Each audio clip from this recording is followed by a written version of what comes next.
When Americans learn about slave resistance, they usually hear about Nat Turner's rebellion in 1831, or maybe the Underground Railroad. But there's another story, a bigger story, that's been systematically erased from history textbooks, from public memory, and from the national conversation about slavery. In January 1811, between 200 and 500 enslaved people rose up on the plantations of Louisiana, armed themselves, and marched toward New Orleans with military precision. They carried flags, beat drums, and moved in formation like a revolutionary army. This wasn't a desperate escape attempt or a spontaneous uprising. This was an organized rebellion that terrified the slaveholding South more than any other event before the Civil War. This is the story of the German Coast Uprising, the largest slave rebellion in American history. And if you've never heard of it, that's not an accident. This is the rebellion they tried to erase from history. Let's talk about why. To understand what happened in 1811, we need to understand the world these enslaved people lived in. Louisiana in the early 19th century was unlike anywhere else in North America. The rebellion took place along the Mississippi River, about 35 miles upriver from New Orleans, in an area called the German Coast. It got this name because German immigrants had settled there in the early 1700s, though by 1811, it was dominated by French Creole sugar planters. Sugar was king here, and sugar was hell. Cotton was brutal, tobacco was exhausting, but sugar was something else entirely. The work was backbreaking, dangerous, and deadly. Enslaved people worked in suffocating heat processing sugarcane through massive rollers that could crush limbs in seconds. They worked 18-hour days during harvest season. The mortality rate on sugar plantations was horrific. Many enslaved people survived only 7 to 10 years after arriving. Louisiana's sugar plantations were essentially death camps where human beings were worked to death and replaced with fresh captives from Africa or the internal slave trade. Louisiana was different from other slave states in another crucial way: its culture. The territory had only been under American control since the Louisiana Purchase in 1803. Before that, it had been French, then briefly Spanish, then French again. Many of the enslaved people on the German coast were recently arrived from Africa, particularly from the Congo region. Others had come from Saint-Domingue, modern-day Haiti, fleeing with their masters after the Haitian Revolution. This is critical. These weren't people born into slavery with no memory of freedom. Many had been free in Africa. Many had witnessed or heard about the successful slave revolution in Haiti, where enslaved people had defeated European armies and established their own nation. They knew freedom was possible. They knew revolution could work. By 1811, Louisiana's plantation owners were sitting on a powder keg. The enslaved population outnumbered free whites in many parishes by 10 to 1. The recent arrivals from Africa had not yet been broken by the system. News of the Haitian Revolution circulated despite efforts to suppress it. The planters knew they were vulnerable. They lived in constant fear, and they were right to be afraid. On the night of January 8, 1811, on the plantation of Manuel Andre in St. John the Baptist Parish, the rebellion began. The leader was a man named Charles Dessalines. We know frustratingly little about him, another consequence of the historical erasure we'll discuss later. What we do know is that he was a mixed-race slave driver, a position of limited authority that gave him mobility between plantations.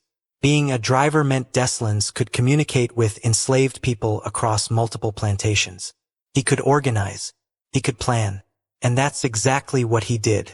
Historians believe the rebellion was planned for weeks, possibly months. This wasn't spontaneous. The enslaved people involved had to coordinate across multiple plantations, gather weapons, and choose the right moment to strike. The rebellion began at the Andre plantation. A group of enslaved men, armed with cane knives, axes, and a few stolen firearms, attacked the plantation house. Manuel Andre was wounded but escaped. His son was killed. But this wasn't about revenge on one master.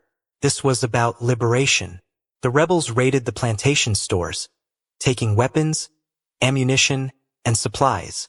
Then they did something remarkable. They organized themselves into a military unit. They began marching downriver toward New Orleans, moving from plantation to plantation, liberating the enslaved and inviting them to join. Some estimates say their numbers grew to between 200 and 500 people, the largest armed slave uprising in U.S. history. Here's what makes this rebellion so extraordinary. The enslaved rebels moved with military organization. They marched in formation. They carried flags and banners. They beat drums to communicate and intimidate. Some wore military-style uniforms taken from plantations or fashioned from available materials. They burned plantation houses as they went, symbols of their oppression going up in flames. But this wasn't chaotic violence. They were selective. They targeted the infrastructure of slavery, the big houses, the property records, the symbols of planter power. Contemporary white witnesses described their terror at seeing organized formations of armed black men marching with discipline toward New Orleans. This was their worst nightmare. Not random violence, but coordinated military resistance. The rebels' goal was clear. Take New Orleans, the largest city in the region, and potentially spark a larger revolution throughout the South. If they could hold New Orleans, they might establish a free territory like Haiti. It was an audacious plan, and for a brief moment it seemed like it might actually work. The rebellion sent shockwaves through Louisiana's white population. Plantation owners fled to New Orleans. Militia units scrambled to assemble. Panic spread through the city. Louisiana's territorial governor, William C.C. Claiborne, declared martial law. He mobilized every available force: local militia, volunteer companies, and regular U.S. Army troops. Plantation owners armed their remaining enslaved people who hadn't joined the rebellion, a desperate and ironic move. 2 military forces moved to intercept the rebels. One came from New Orleans, marching upriver.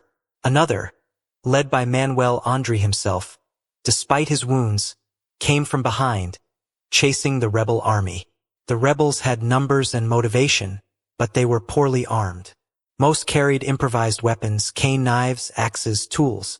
They had a few firearms stolen from plantations, but not nearly enough to face organized military units with artillery. On January 10th, just 2 days after the rebellion began, the two forces met near the plantation of Jacques Fortier, about 20 miles upriver from New Orleans. It wasn't much of a battle. The rebels, realizing they were outnumbered and outgunned, tried to make a stand. But militia artillery and organized volleys devastated their ranks. The military discipline that had carried them this far couldn't overcome the technological disadvantage. The rebel line broke. Some fought to the death. Others scattered into the swamps and forests surrounding the river. What followed was a brutal manhunt. Militia units and plantation owners combed the countryside, tracking down fugitives. Some rebels were captured alive. Most were killed on sight. Contemporary accounts describe the woods and swamps littered with bodies. Dogs were used to track fleeing rebels. No mercy was shown. Within days, the organized rebellion was over. But the response from the slave-owning class was just beginning. The planters and authorities didn't just want to crush the rebellion. They wanted to send a message so terrifying that no enslaved person would ever consider rebellion again. What followed was one of the most brutal acts of collective punishment in American history. Captured rebels were subjected to hasty tribunals that were trials in name only. There was no real legal process, no defense, no presumption of innocence. Plantation owners served as judges and jury. The verdicts were predetermined. Guilty. The sentence was always the same: death. But not just any death. In late January 1811, the executions began. Captured rebels were taken to various locations along the German coast.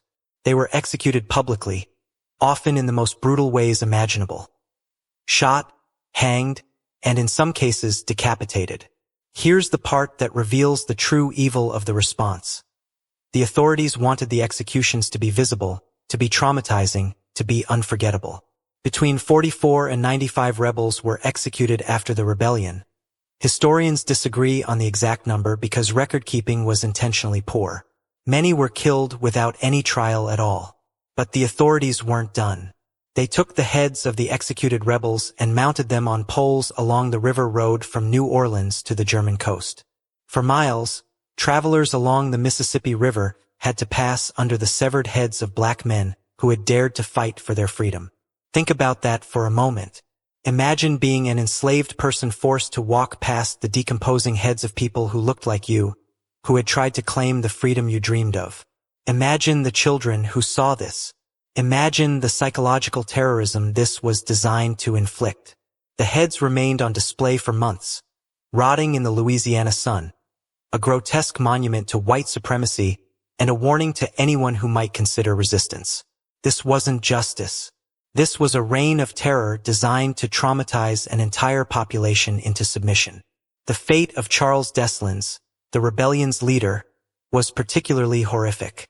According to some accounts, he was captured alive and subjected to torture before execution. Some sources suggest he was burned alive. Others say he was dismembered while still living. The exact details are unclear, but what is clear is that the authorities wanted his death to be as public and as terrifying as possible. Now we come to perhaps the most important part of this story. Why don't more people know about the German Coast Uprising? How did the largest slave rebellion in American history get erased from our collective memory? The erasure began immediately. Louisiana newspapers initially reported on the rebellion but were quickly censored. Slaveholders didn't want news of such a large, organized uprising to spread. They feared it might inspire similar rebellions elsewhere. Letters and private journals from plantation owners reveal their terror, but these weren't published. Official reports downplayed the size and organization of the rebellion, calling it a disturbance rather than a revolution. The federal government, which had troops involved in suppressing the rebellion, had every reason to minimize what happened. Louisiana had only been American territory for 8 years. The federal government didn't want to advertise that they were sitting on a massive population of enslaved people ready to revolt. In the decades after 1811, American slaveholders developed an entire mythology about slavery. They called it a peculiar institution, where enslaved people were supposedly content, even happy. They portrayed themselves as benevolent paternalists caring for childlike people who couldn't care for themselves. The German Coast Uprising contradicted every piece of this propaganda. It showed organized military resistance. It showed enslaved people who understood freedom and were willing to die for it. It showed the violence required to maintain slavery. So the rebellion was buried. It was left out of history books. It wasn't taught in schools. Generations of Americans grew up never knowing it happened. Making matters worse, much of the documentation that did exist has been lost or destroyed. Plantation records were incomplete. Planters didn't want detailed accounts of how close they came to losing everything. Trial records were minimal. Many enslaved participants were killed without ever having their names recorded. We don't know the names of most of the rebels. We don't know their specific motivations in their own words. We don't have the personal stories that would make this history vivid and human. This is the tragedy of erasure. Not just that the event was forgotten, but that the humanity of the people involved was stripped away. You might wonder, if the German Coast Uprising was erased, why do we know about Nat Turner's rebellion in 1831? The answer reveals a lot about how history is constructed. Nat Turner's rebellion was smaller, about 60 people compared to hundreds on the German coast. But it happened in Virginia, in the heart of the established South, and it killed nearly 60 white people, including women and children.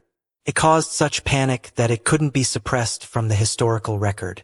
The response to Turner's rebellion, harsher slave codes, more surveillance, the martyrdom of Turner himself, became part of the pro-slavery narrative about the necessity of control.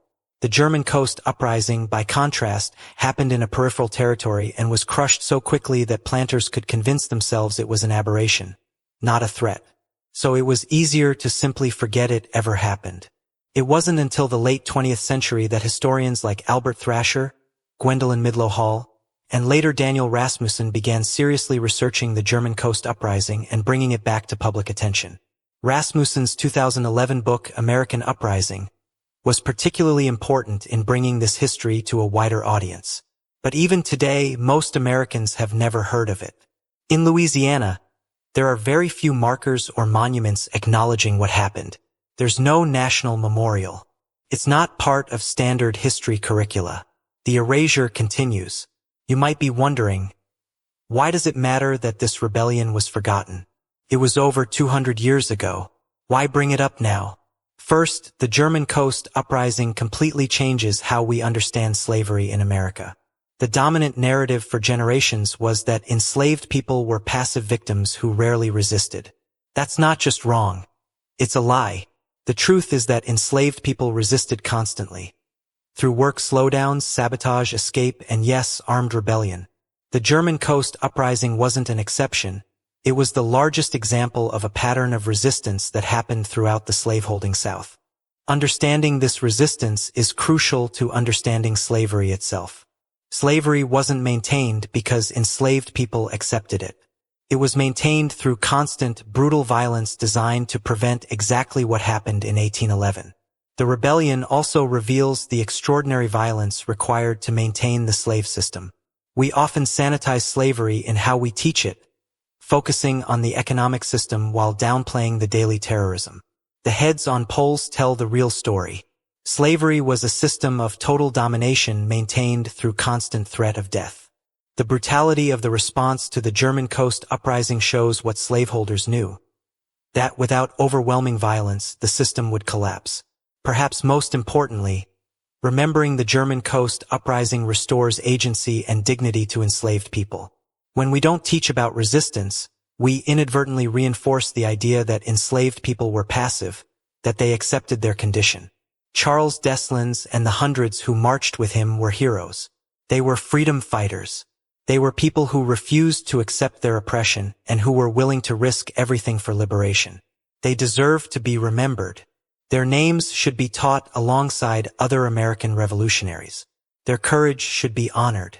The erasure of the German Coast Uprising is part of a broader pattern of how American history has been taught. For generations, the perspective of white slaveholders was centered while the perspectives and experiences of enslaved people were marginalized or erased entirely. This wasn't accidental. It was ideological.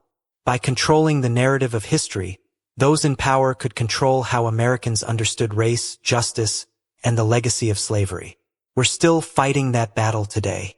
The debates over how to teach slavery, whether to include discussions of systemic racism, whether historical events make people uncomfortable. These are all continuations of the same impulse that buried the German Coast Uprising in the first place. So what do we do with this history now that we know it? First, we tell the story. We refuse to let it be forgotten again. We teach it in schools, we create monuments and memorials, we speak the names of the known participants. Second, we connect it to larger patterns of resistance and struggle for freedom throughout American history. The German Coast Uprising isn't separate from other freedom movements. It's part of a continuous thread of black resistance to oppression. Third, we learn from the methods of erasure so we can recognize when similar erasure is happening today. What stories are being buried now? Whose perspectives are being marginalized? What uncomfortable truths are we being encouraged to forget? Finally, we honor the courage it took for Charles Dessalines and hundreds of others to rise up against impossible odds. They didn't succeed in winning their freedom, but they refused to accept their bondage. They chose dignity over survival. They chose resistance over submission. That kind of courage deserves to be remembered. In January 1811, hundreds of enslaved people on the German coast of Louisiana rose up, armed themselves, and marched toward New Orleans in the largest slave rebellion in American history. They were crushed by military force, brutally executed, and their heads were mounted on poles as a warning to others who might dream of freedom. Then they were erased from history. For nearly 2 centuries, this story was buried, forgotten, written out of textbooks and public memory. But the erasure was never complete. The truth survived in fragments, in whispered stories, in the physical landscape of Louisiana where the rebellion took place. And now we can tell the story again. We can remember Charles Dessalines and the hundreds whose names we'll never know. We can honor their courage and their sacrifice. We can teach their story to new generations who deserve to know the full truth about slavery, resistance, and the long struggle for freedom in America. History isn't just about what happened. It's about what we choose to remember, what we choose to teach, and whose stories we choose to honor. The German Coast Uprising was erased once. Our job now is to make sure it's never erased again. Remember their names. Remember their courage. Remember that they fought. because they deserve to be remembered. If the story moved you, please share it. Subscribe for more forgotten histories that challenge what you thought you knew. Let me know in the comments. What other erased histories should we explore? And if you can, visit Louisiana. Visit the German coast. Stand where they stood. Remember where they marched. And demand that this story be told. Until next time, keep questioning the history you were taught. Because the stories they tried to erase are often the ones we most need to hear.